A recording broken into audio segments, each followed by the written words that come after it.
Hello mga guys, it's me, Maureen. Ako naman po ang nag-birthday. Tignan niyo po, may ganyan-ganyan pa po. Ano pong tawag sa inyo niyan? Gagawa po kami niyan ng suman kasi birthday ko po.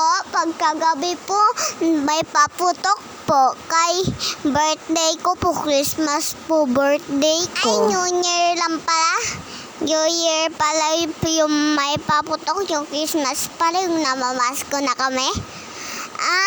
Alam ko na, pagka namamasko ako, alam nyo po, may napanood po ako yung namamasko sila, tsaka tinapunan lang po na tubig. Nangangaroon pala po sila. Ayan po, si ading ko po, tsaka si mama ko, nagbabalat po ng kamote. Kasi yan pong gagawin suman mas masarap pa po ang suman kasi sa may kanin. Alam niyo po, kanin, malagkit yun. Yung favorite ng ading ko, favorite ko po ang suman, favorite naman ng ading ko ang kanin. Ay, kakanin pa pala po yun. Ayan po, nagkukod po ako. Tingnan nyo po, naghanap po kami ng dahon ng saging. Yan lang pala sa ulo ng mama ko. Hindi kita-kita, buti ang may dalang kutsilyo. Kala ko po doon kami kukuha sa bundok ng saging, ng dahon ng saging. Dito lang pala, meron sila daday. Mahilig po kasi si Uncle Mario ko tanim.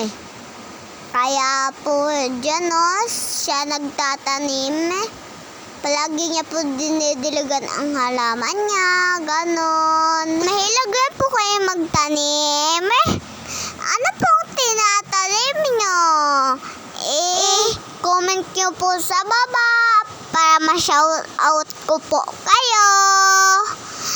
Alam mo po, si Papa ko rin po, mahilig rin po siya magtanim. Magulay pong tinatanim ng Papa ko, sitaw, okra, tsaka ganon, na iba pa po. Shout out po, Papa! Ingat ka po dyan sa may work mo. I love you! Kayo rin po, love niyo rin po si Papa niya. Ako po, love ko po Papa ko kasi palagi siya nagtatabraho at palagi may sahod. Binibigyan niya ako 50, minsan 100. Kaso po, kinukuha rin po ng mama ko, pinagbibili ng ulam. Okay lang po yun, kaya para sa amin lang po yun lahat. Ayan na po pala ang dahon ng saging, nilagay na po ni mama sa may mainit na tubig. Mamaya po, ilalagay na po yan sa may suman.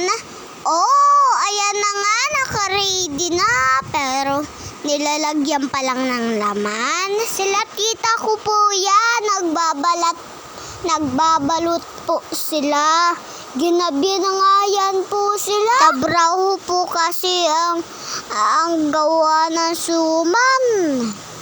Kaya po sila ginabi. Binilihan nga po ako dyan ni tita ko po ng cake. Kasi birthday ko po. Shout out po, Tita Mara. I love you. Thank you po sa binigay niyo mo po na cake. At saka sa regalo. Parang sa 6 na po ang pag-birthday ko niyan. 6 years old na po ako.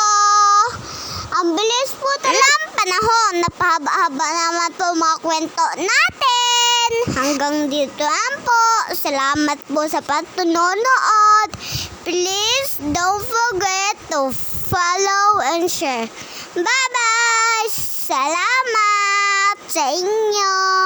Ayan na po, magbubulaw na po ako niya ng cake niyan. Tignan niyo po, madami pong handa kasi po New Year. Kasabayan nga rin po sa birthday ko po sa New Year.